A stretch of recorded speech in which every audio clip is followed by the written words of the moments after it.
आदि ऐतिहासिक काल।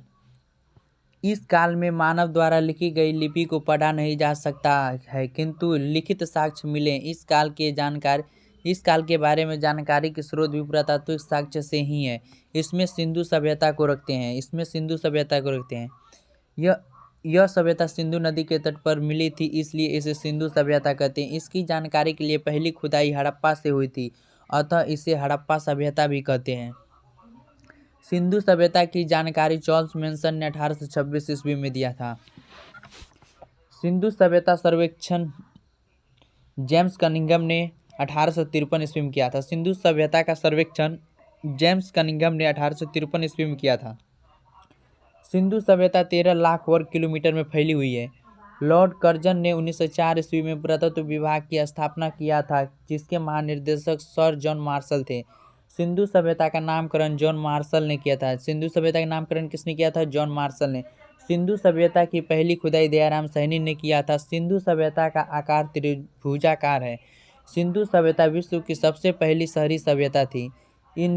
इसका विकास 2500 ईसा पूर्व से 1750 ईसा पूर्व तक था। सिंधु सभ्यता के उत्तर में मांडा जो चिनाब नदी किनारे था। पश्चिम में सुतका गेंडोर जो दासक नदी किनारे था।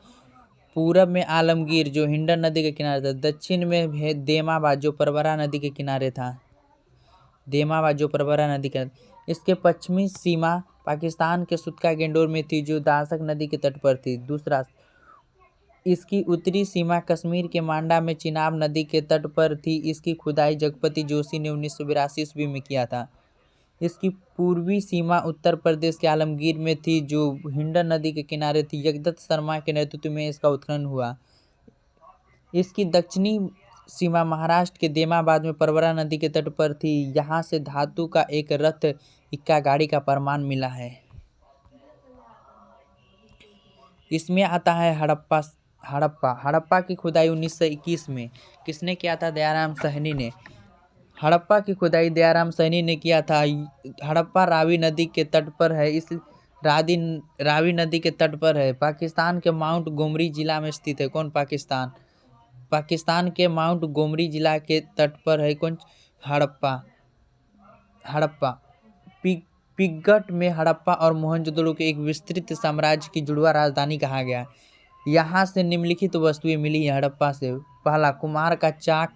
दूसरा, अन्नागार। तीसरा, श्रमिक आवास। चौथा, मातृ देवी की मूर्ति। पांचवा, लड़की की ओखली। छठा, लकड़ी का ताबूत। सातवां, RH-37 कब्रिस्तान। आठवां, हाथी का कपाल। नौवां, स्वास्तिक चिन्ह। चांदी का सर्वप्रथम प्रयोग हड़प्पा सभ्यता के लोगों ने ही किए थे। अब दूसरा सर आता है मोहनजोदड़ो की खोज 1922 ईस्वी में हुआ था। मोहनजोदड़ो का उत्खनन 1922। इसकी खुदाई सन 1922 ईस्वी में राखाल दास बनर्जी ने की। यह पाकिस्तान के लड़काना जिले में स्थित है। यह सिंधु नदी के तट पर स्थित है। मोहनजोदड़ो सिंधु नदी के तट पर स्थित है। सिंधु सभ्यता का सबसे बड़ा शहर था मोहनजोदड़ो। यह मृतकों का एक बहुत बड़ा टीला मिला है। मोहनजोदड़ो में मृतकों का सबसे बड़ा टीला मिला है। मोहनजोदड़ो से निम्नलिखित वस्तुएं मिली हैं। पहला, पुरोहित आवास। दूसरा, घर में कुआं। तीसरा, विशाल स्नानागार। चौथा, अन्नागार। पांचवा, सूती वस्त्र। छठा, स्वास्तिक चिन्ह। सातवां, सबसे चौड़ी सड़क। आठवां, सभागार। नौवां, पशुपति शिव। नौवां, कांसे की नर्तकी। 10वां, तांबे का ढेर। मोहनजोदड़ो का अन्नागार सिंधु सभ्यता का सबसे बड़ा भवन या इमारत है। स्वास्तिक मुहर सर्वाधिक मोहनजोदड़ो से मिला है, जिसका निर्माण सिलखड़ी से हुआ है। अब तीसरा शहर है चुनोदड़ो। इसका उत्खनन 1931 ईस्वी में हुआ था। इसकी खुदाई सन 1931 में गोपाल मजूमदार ने की। यह पाकिस्तान में सिंधु नदी के तट पर स्थित है। यह एकमात्र शहर है जो दुर्ग रहित है। यह एक औद्योगिक शहर है। चुनोदड़ो से मिली वस्तुएं। पहला, मेकअप का सामान। कहाँ से मिला? चुनोदड़ो से। लिपस्टिक चुनोदड़ो। शीशा चुनोदड़ो से मिला। मनका चुनोदड़ो से। गुड़िया चुनोदड़ो से। सुई धागा चुनोदड़ो से। अलंकृत ईंट चुनोदड़ो से। बिल्ली का पीछा करता हुआ कुत्ता चुनोदड़ो से।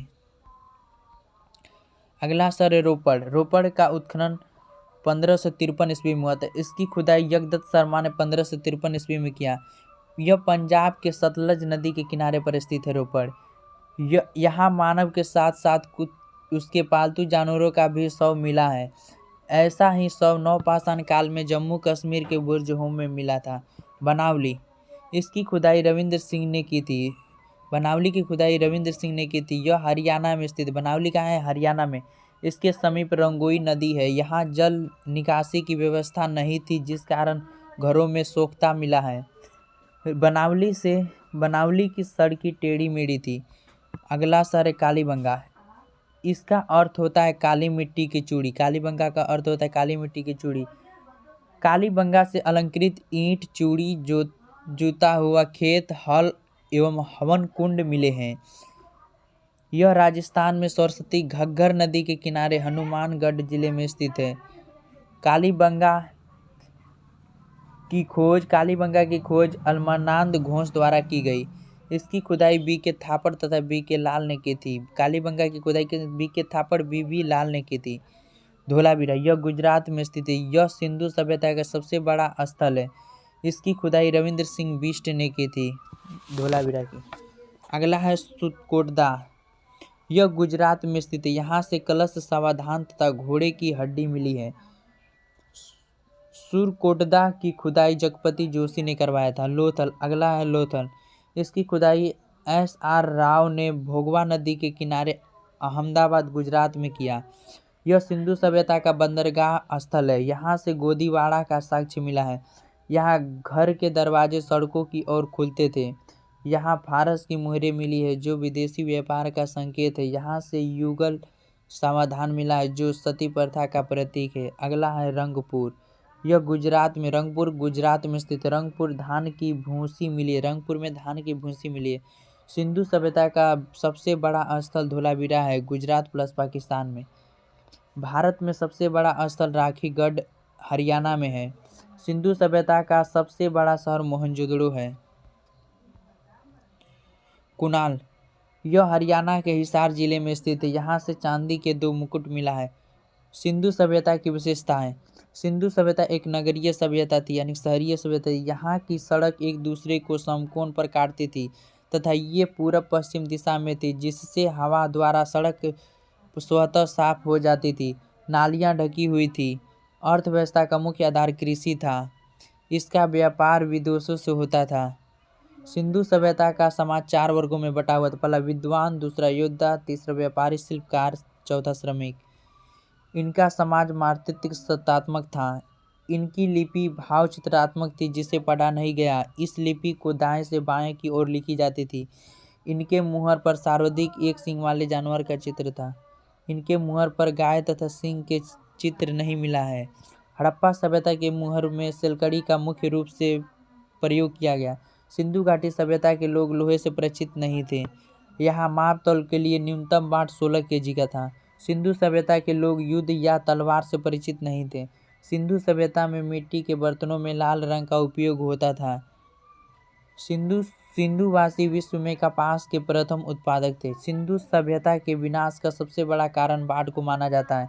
सिंधु घाटी सभ्यता के लोग कृषि भी करते थे, पशुपालन भी करते थे, परंतु उनका मुख्य व्यवसाय व्यापार था। सिंधु सभ्यता के पतन के कारण। पतन के कारण गॉर्डन चाइल्ड एवं व्हीलर के अनुसार ब्रह्मा एवं आर्यों के आक्रमण से हुआ था सिंधु सभ्यता का पतन। जॉन मार्शल अर्नेस्ट एवं एस.आर. राव के अनुसार बाढ़ से हुआ था। आर.एल. स्टेइन, अमलानंद घोष के द्वारा जलवायु परिवर्तन से सिंधु सभ्यता का अंत हुआ था। M.R. साहनी, भूतात्विक परिवर्तन जल प्लावन के कारण हुआ था। जॉन मार्शल, प्रशासनिक शिथिलता के कारण हुआ था। K.U.R. कनेडी, प्राकृतिक आपदा से हुआ था।